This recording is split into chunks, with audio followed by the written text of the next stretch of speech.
Hello all. आज हम लोग राइट वेंट्रिकल पढ़ेंगे। मेरे प्रीवियस वीडियोस में हमने हार्ट और उसके एक्सटर्नल फीचर्स को समझा था और उसके बाद वाला वीडियो जो था वो हमारा राइट एट्रियम पर था। आज हम लोग राइट वेंट्रिकल पढ़ेंगे। तो राइट वेंट्रिकल को समझने के लिए आपको वो सारे वीडियोस पहले से फिर से देखने होंगे कि किस तरह से हार्ट के 4 चेम्बर्स, हार्ट की बॉर्डर्स प्लस सरफेसेस बनाते हैं। तो इसमें से जो राइट वेंट्रिकल है वो क्या बनाती है, कौन सी बॉर्डर बनाती है, कौन सी सरफेस बनाती है, इसको समझने के लिए राइट वेंट्रिकल को पूरी तरह से समझने के लिए हमें उसको इंट्रोडक्शन से स्टार्ट करना होगा या फिर उसका पोजीशन से स्टार्ट करना होगा कि राइट वेंट्रिकल एग्जैक्टली कहाँ होता है। तो आपको पता ही है कि हार्ट के 4 चेम्बर्स है, 2 एट्रिया एंड 2 वेंट्रिकल्स। तो उसमें से जो एट्रिया है lies above and behind the ventricles, है ना। और वेंट्रिकल्स में हम आज राइट वेंट्रिकल पढ़ रहे हैं, तो ये इसका इंटीरियर सरफेस है। और राइट एट्रियम हमने लास्ट वीडियो में कवर किया था। ये वाला जो हिस्सा है हमारा राइट वेंट्रिकल है। तो this right ventricle is triangular in shape. ये दिख रहा है ट्रायंगल। तो इसकी शुरुआत ही हम ऐसे करेंगे कि it is a triangular shape chamber of heart. इसका अपेक्स ऊपर है और बेस नीचे है। सो इंट्रोडक्शन में पढ़ेंगे कि it is a triangular shaped chamber of your heart and it receives blood. Which type of blood? Deoxygenated, जिसमें ऑक्सीजन नहीं होता। It receives deoxygenated blood from your right atrium through tricuspid valve.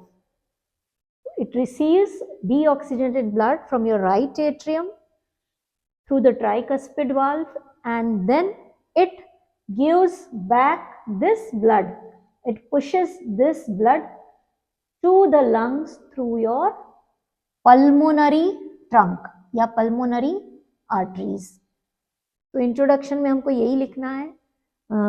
ये मैंने पहले भी बताया है कि इसको बहुत अच्छे से समझ लो। सर्कुलेशन, हार्ट में 2 तरह की सर्कुलेशन है। राइट साइड में आपकी डीऑक्सीजनेटेड ब्लड होती है और लेफ्ट साइड में आपकी ऑक्सीजनेटेड ब्लड होती है। इसको एक क्विक रिकैप में अगर समझे तो क्या होता है कि हमारा पूरा बॉडी का जो वीनस ब्लड है through the inferior vena cava, through the superior vena cava enters into a right atrium. Right atrium से ये राइट वेंट्रिकल में जाता है थ्रू द ट्राइकस्पिड वाल्व। ये वाली वाल्व से यही डीऑक्सीजनेटेड ब्लड हमारे राइट वेंट्रिकल में जाता है। राइट वेंट्रिकल से अब ये लंग्स की तरफ जाएगा और लंग्स में जाके ये ऑक्सीजन रिसीव करता है और फिर through your lungs, through your pulmonary veins enters into your left atrium.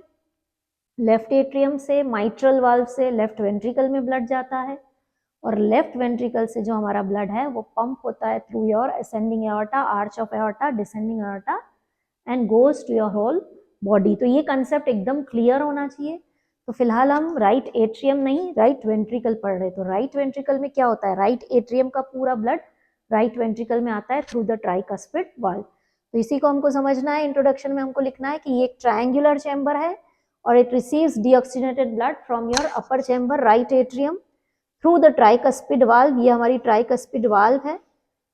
Into the right ventricle blood आता है और फिर यहाँ से यही वाला ब्लड वापस थ्रू द पल्मोनरी ट्रंक, ये हमारी पल्मोनरी ट्रंक है और ये हमारी पल्मोनरी वाल्व्स है। पल्मोनरी वाल्व्स के थ्रू, पल्मोनरी आर्टरीज के थ्रू ये वापस ब्लड हमारा दोनों तरफ लंग्स में चला जाता है। तो राइट वेंट्रिकल के इंट्रोडक्शन में it is a triangular chamber, receives deoxygenated blood and pumps back the blood to the lungs. Then it forms one border and 2 surfaces. अब border कौन सी? तो ये जो inferior border है, this is made up of your right ventricle. ये right ventricle है। तो inferior border जो है heart की, वो भी उसका 2/3 part, क्योंकि 1/3 part is formed by your left ventricle. तो right ventricle forms 2/3 part of your inferior border as well as यही राइट वेंट्रिकल क्या बना रहा है? एंटीरियर सरफेस पे दिख रहा है ना हमको राइट वेंट्रिकल क्लियरली। तो यही राइट वेंट्रिकल हमारा एंटीरियर सरफेस बना रहा है। एंटीरियर सरफेस ले लो या स्टर्नोकोस्टल सरफेस ले लो। एंड यही राइट वेंट्रिकल हमारा इंफीरियर सरफेस बना रहा है। इंफीरियर या फिर डायफ्रामेटिक सरफेस, ये बहुत अच्छे से मैंने प्रीवियस वीडियोस में बता दिया है clearly what are the three surfaces: anterior surface, inferior surface and left surface. And borders: left border, inferior border, right border, inferior border, left border and superior border, 4 borders होती है. तो इसमें से जो inferior border है वो हमारा right ventricle बना रहा है, और surfaces में से जो हमारा anterior surface है और नीचे का inferior surface है वो भी हमारा right ventricle बना रहा है. तो इंटीरियर सरफेस हो गया. और इंफीरियर सरफेस कैसे समझना है? इंफीरियर सरफेस इस तरह से पूरा फ्लैट सरफेस होता है जिसको हम डायफ्राम, जो डायफ्राम के ऊपर रेस्ट करता है, तो उसमें से 1/3 पार्ट, आगे का पार्ट हमारा राइट वेंट्रिकल कवर करता है और पीछे का इंफीरियर सरफेस का 2/3 पार्ट हमारा लेफ्ट वेंट्रिकल करता है. इसको समझना है. लेफ्ट वेंट्रिकल आगे से बहुत कम दिखता है ना, इतना ही पार्ट दिखता है, लेकिन लेफ्ट वेंट्रिकल सबसे बड़ा चैम्बर है हमारे हार्ट का. तो इसका ज्यादातर हिस्सा कहाँ है? पीछे की तरफ है, resting on your inferior surface of diaphragm. तो इसका 2/3 हिस्सा लेफ्ट वेंट्रिकल का पीछे है. राइट एट्रियम तो आगे है और राइट वेंट्रिकल आगे है. लेफ्ट वेंट्रिकल का थोड़ा सा हिस्सा आगे दिखता है और बाकी हिस्सा पूरा पीछे की तरफ है राइट वेंट्रिकल के. इसलिए इंफीरियर सरफेस का 2/3 हिस्सा सॉरी इंफीरियर सरफेस का 2/3 हिस्सा लेफ्ट वेंट्रिकल कवर करता है और आगे का 1/3 हिस्सा जो है हमारा राइट वेंट्रिकल कवर करता है. इसको बहुत अच्छे से क्लियरली समझने के लिए आपको वापस प्रीवियस वीडियोस देखेंगे तो आपको ये पूरा कंसेप्ट इमेजिन हो जाएगा. अभी फिलहाल हमको क्या करना है कि इंट्रोडक्शन में लिखना है, it is a triangular chamber, it forms your inferior border, anterior surface and inferior और डायफ्रामेटिक सरफेस. और जो एंटीरियर सरफेस है इसको स्टर्नोकोस्टल सरफेस भी बोलते हैं, क्योंकि स्टर्नम और कोस्टल कार्टिलेजेस के जस्ट पीछे है. ठीक है.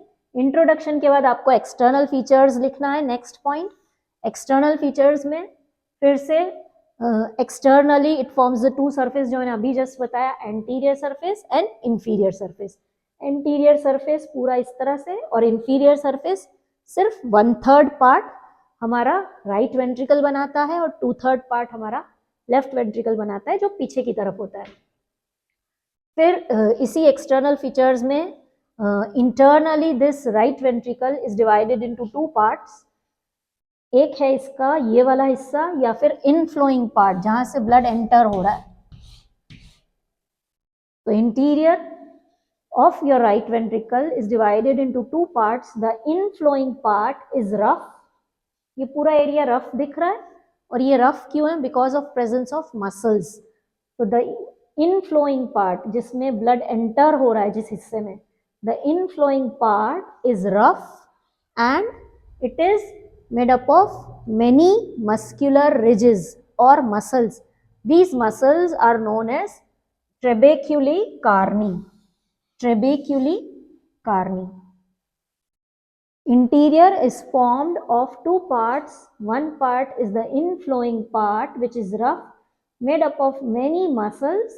These muscles are known as trabeculae carni. इसको डिटेल में बताऊंगी कि ट्रेबेक्यूली कार्नी कितने तरह की है. अभी सिर्फ inflowing part is rough made up of muscular ridges called trabeculae carneae. और इसमें आप ये भी डाल सकते हैं कि डेवलपमेंटली ये वाला हिस्सा जो इनफ्लोइंग पार्ट है वो कहाँ से डेवलप होता है? तो it is develop from your proximal part of your bulbus cordis. Previous video में मैंने ये भी बताया था कि हार्ट ट्यूब जो होती है 4 हिस्सों में डिवाइडेड होती है. सबसे ऊपर का हिस्सा बल्बस कॉर्डिस कहलाता है.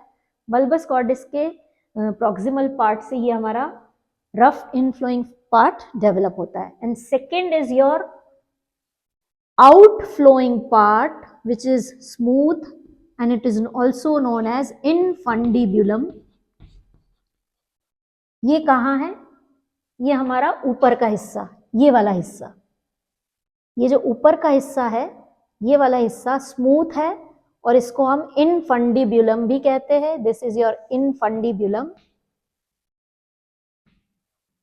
और ये जो infundibulum है ये स्मूथ होता है और ये क्या करता है? अपर कॉनिकल पार्ट बनाता है आपका of your pulmonary trunk. Interior of your heart is divided into the inflowing rough part made up of muscular ridges called trabeculae carneae and the outflowing outflowing मतलब जहां से अब ब्लड बाहर की तरफ जा रहा है टुवर्ड्स योर लंग्स, तो द आउटफ्लोइंग पार्ट ये स्मूथ होता है, यहाँ पे कोई मसल्स नहीं होती है, तो outflowing part is smooth. It is also called infundibulum and it forms the upper conical part of your right ventricle which later on becomes your pulmonary trunk. ठीक है, तो ये हो गया आपका एक्सटर्नल फीचर्स का इनफ्लोइंग rough part and outflowing smooth infundibulum part. और अब ये जो दो पार्ट्स है, स्मूथ पार्ट और रफ पार्ट, उसके बीच में भी एक मस्क्यूलर रिज होती है. ये जो मस्क्यूलर रिज है इसका नाम है सुप्रावेंट्रिकुलर क्रेस्ट. वेंट्रिकल के ऊपर सुप्रावेंट्रिकुलर क्रेस्ट, ये एक मस्क्यूलर रिज है जो इन दोनों पार्ट को सेपरेट करती है, upper smooth part and lower rough part, इसको ये सेपरेट करती है. जब हम वेंट्रिकल को, ये आप ये दिख रहे हैं, ये फिगर जो है इसमें ये मेरा राइट एट्रियम है और राइट एट्रियम का ये मैंने फ्लैप यहाँ से ऐसे कट करके और खोल दिया था पिछले वीडियो में, है ना. तो यहाँ पे ये सारी मसल्स थी.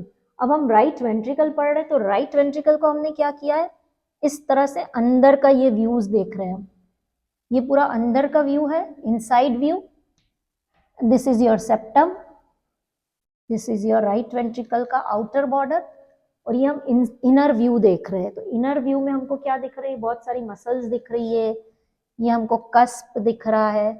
ये मैं आपको बता रही हूँ कस्प के बारे में डिटेल में. अभी फिलहाल हम क्या देख रहे हैं, ये supraventricular crest. Supraventricular crest is a muscular ridge which separates your upper smooth infundibulum part from your lower rough muscular ridges part. ठीक है, इनफ्लोइंग पार्ट. अब इसके बाद हमारा आता है इंटरनल फीचर्स. ये हमने एक्सटर्नल फीचर्स समझ लिए हार्ट के, अब हम इंटरनल फीचर्स को समझेंगे. इंटरनल फीचर्स हम 5 पॉइंट में समझ सकते हैं अच्छे से.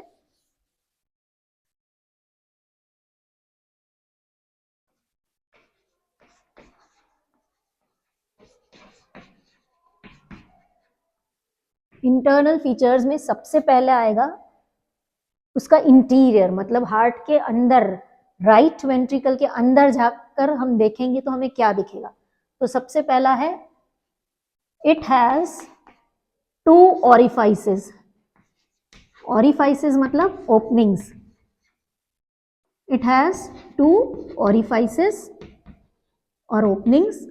पहला है atrioventricular orifice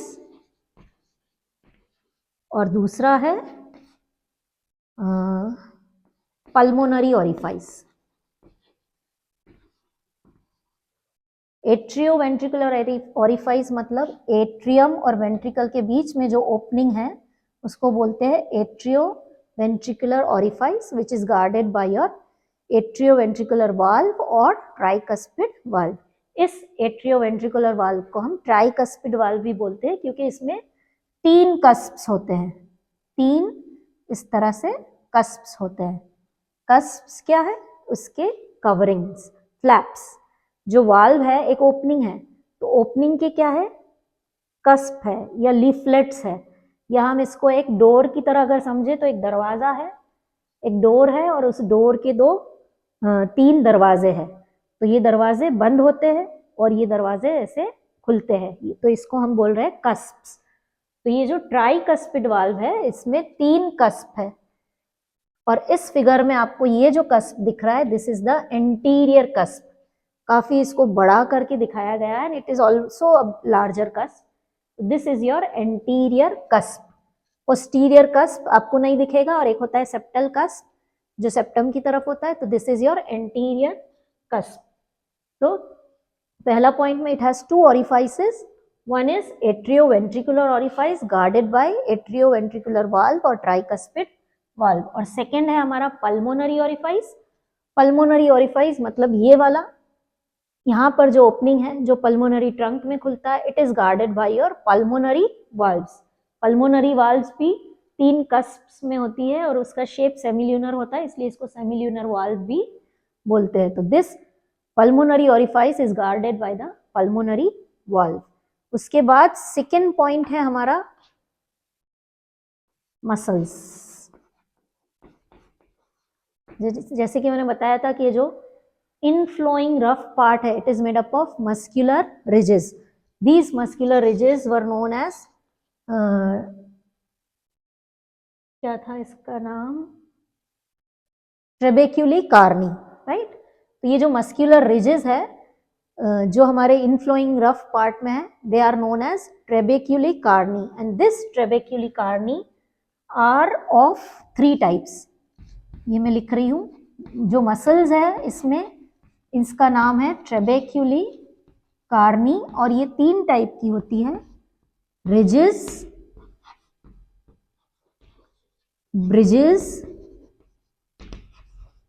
and pillars, pillars और पैपिलरी मसल।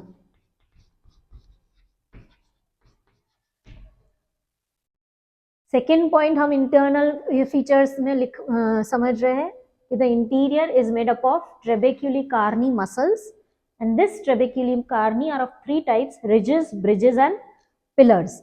रिजेस क्या होता है? रिजेस एक उठा हुआ मसल, एक कॉर्ड लाइक मसल, जो हमने पार्ट 2 वीडियो में भी समझा था, सल्कस टर्मिनालिस, जो यहाँ पे भी एक रिज बनी हुई थी, मस्क्यूलर रिज बनी हुई थी। वैसे ही ये भी क्या है? एक मस्क्यूलर रिज है। वैसे ही ये भी क्या है? मस्क्यूलर रिज है।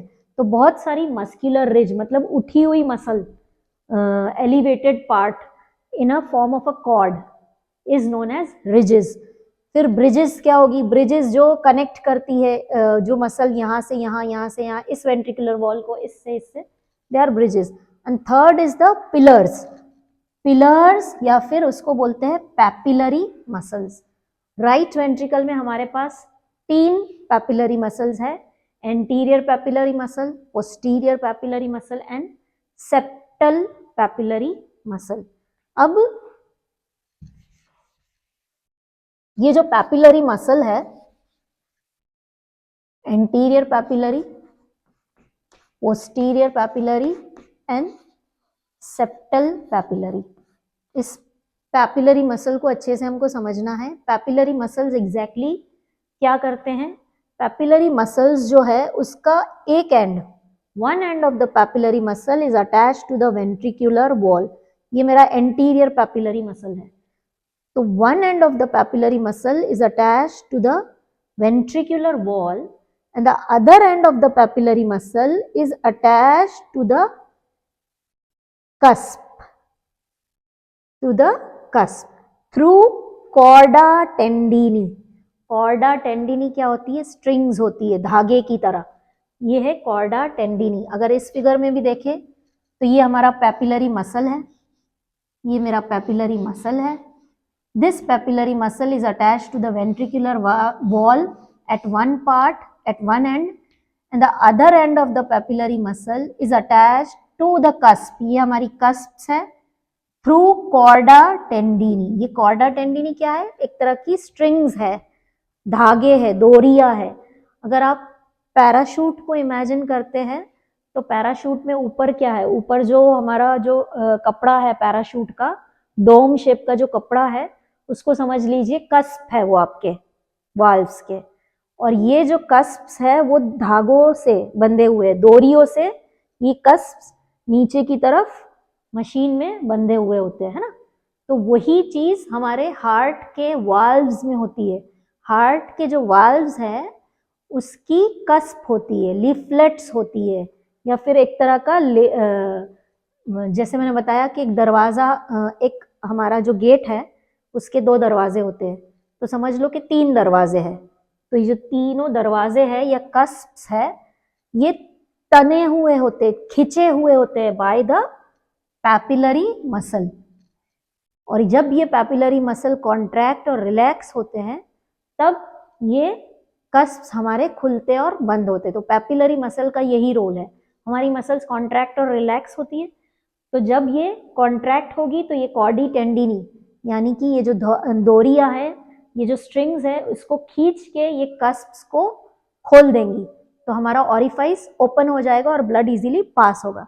और जब ये वेंट्रिकल मसल रिलैक्स होगी, कॉर्डा टेंडिनी रिलीज होगी और ये वापस इसके दरवाजे बंद हो जाएंगे। अगर इसको अच्छे से और समझना है तो ये मेरे 2 कस्प्स है, ठीक है, और ये कस्प नीचे धागे से तने हुए हैं और जब नीचे पैपिलरी मसल कॉन्ट्रैक्ट होती है तो ये कस पूरे खुल जाते हैं, और जब पैपिलरी मसल रिलैक्स होती है तो वापस स्ट्रिंग लूज हो जाती है और ये वाल्व्स बंद हो जाती है ना।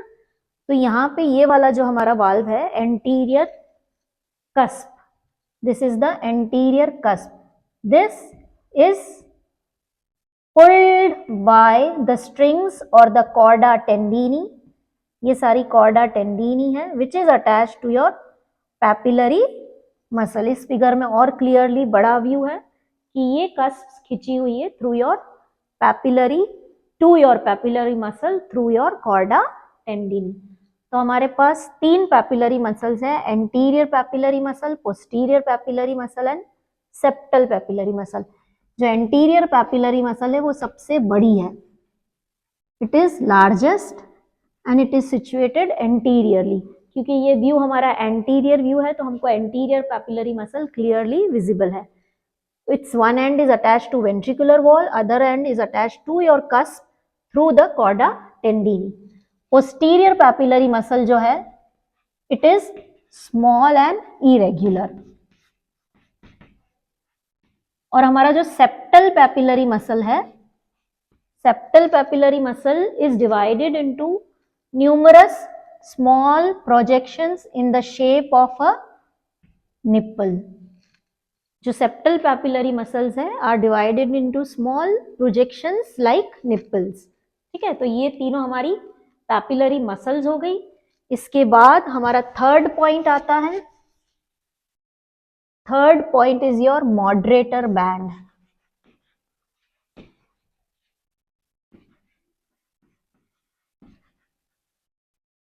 अब मॉडरेटर बैंड क्या है, इस फिगर में ये मैंने ड्रॉ किया हुआ है, this is your moderator band.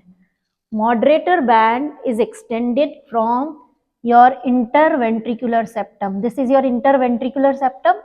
ये राइट वेंट्रिकल है, ये लेफ्ट वेंट्रिकल है, उसके बीच में ये सेप्टम है। तो moderator band extends from your interventricular septum up to your anterior papillary muscle. और ये जो मॉडरेटर बैंड है वो एक्चुअली क्या है, अभी मैंने बताया कुछ देर पहले कि ये सारी मस्कुलर रिजेस है। ये जो हमने मसल्स बताई थी in the form of ridges, उठी हुई मसल्स, पूरी पूरी कॉर्ड आप फील कर सकते हो। तो ये मॉडरेटर बैंड जो है ये आपकी इंटरवेंट्रिकुलर सेप्टम से लेके आपकी एंटीरियर पैपिलरी मसल तक अटैच होती है, और इस मॉडरेटर बैंड में रन करती है हमारी right branch of AV bundle. जब हम लोग कंडक्टिंग सिस्टम ऑफ हार्ट पढ़ेंगे तो उसमें हम देखेंगे कि कैसे इम्पल्सेस ट्रांसमिट होते हैं from SA node to AV node, from AV node to your AV bundles, right and left AV bundle of His, और वहां से परकिंजी फाइबर्स बनते हैं। तो इसमें से जो एवी बंडल की जो राइट ब्रांच है वो रन करती है इस मॉडरेटर बैंड में, इसलिए ये मॉडरेटर बैंड को भी समझना इंपॉर्टेंट है। फिर मॉडरेटर बैंड के बाद आता है हमारा वेंट्रिकल का शेप। राइट वेंट्रिकल का शेप जो है वो क्रिसेंट्रिक है, क्रिसेंट्रिक शेप ऑफ योर कैविटी। मतलब राइट वेंट्रिकल को आप क्रॉस सेक्शन में देखेंगे तो उसका शेप आधा चंद्रमा इस शेप का होगा, और लेफ्ट वेंट्रिकल हमारा राउंड शेप का होगा, लेकिन राइट वेंट्रिकल हमारा क्रीसेंट शेप का होगा। क्रीसेंट मतलब हाफ मून।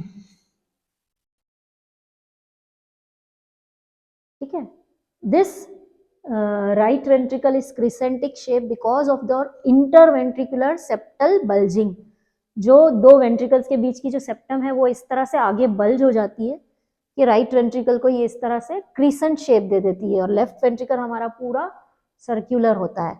ठीक है, और फिर last part of your right ventricle is interventricular septum.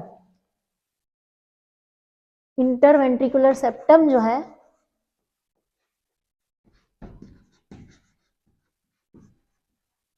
वो क्या है, हमारे दो वेंट्रिकल्स के बीच की सेप्टम।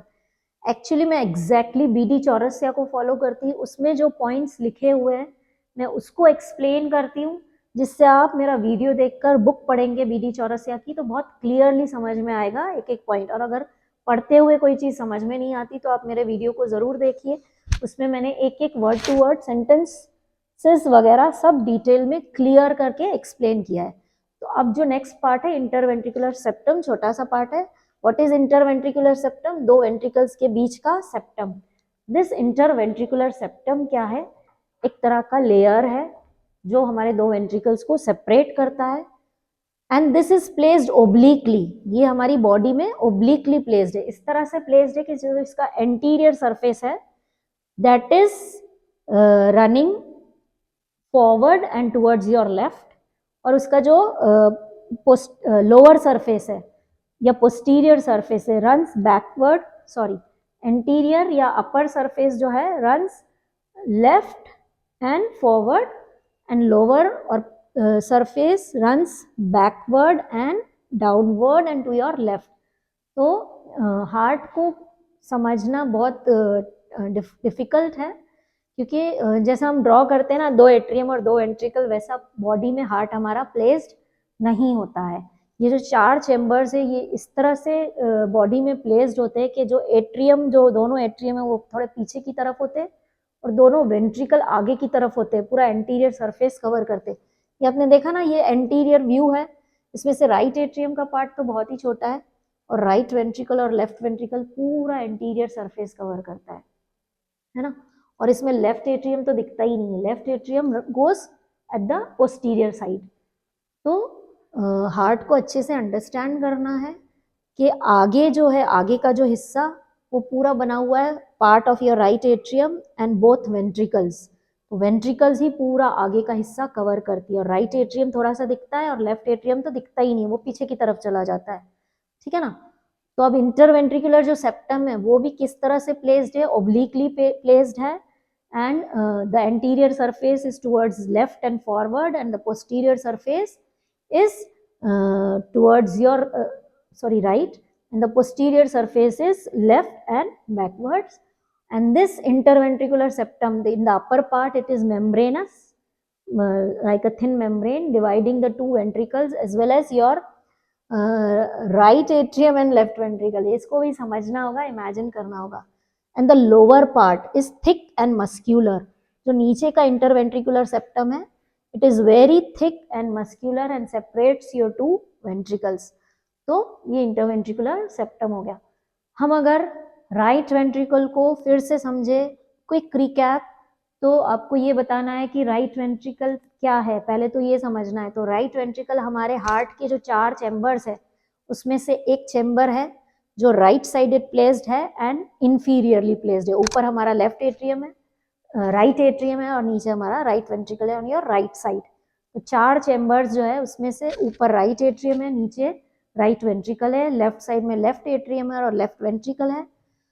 राइट एट्रियम हमने प्रीवियस वीडियो में कवर किया था, राइट वेंट्रिकल हमने आज इस वीडियो में कवर किया है। राइट वेंट्रिकल का शेप क्या है? ट्रायंगुलर शेप का है।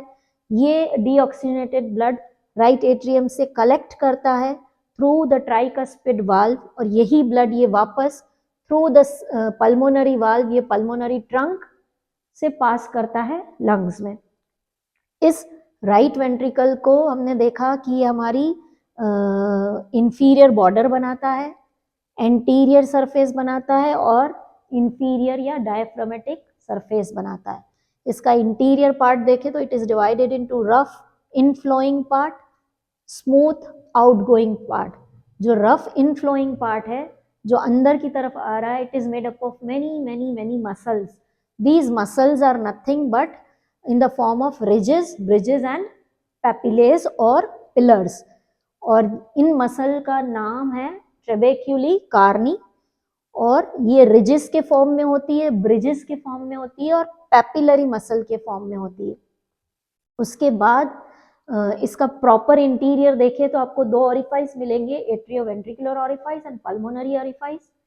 और इस orifice is guarded by a tricuspid valve, this orifice is guarded by a pulmonary valve।